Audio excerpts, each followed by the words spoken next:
মোহাম্মদ ছাত্রছাত্রী সংসদ কর্তৃক আয়োজিত আজকের ওই এখন লাগা লাগাবে ছাত্রছাত্রী ভাই বোনেরা আপনারা নিশ্চয় অবগত আছেন ওয়া তৌফিক ইল্লা বিল্লাহ।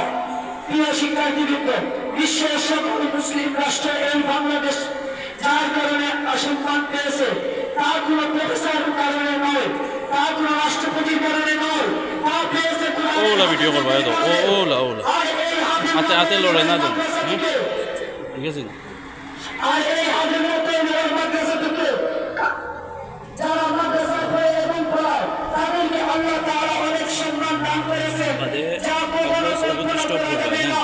হাদিস শরীফে কোন ছাত্র যদি কবরের পাশ দিয়ে যায় তাহলে আল্লাহ এই কবরে যদি আযাব হতে থাকে আল্লাহ তাআলা 40 দিন পরে ওই কবরের আযাব বন্ধ করে দেন। বলেন সুবহানাল্লাহ।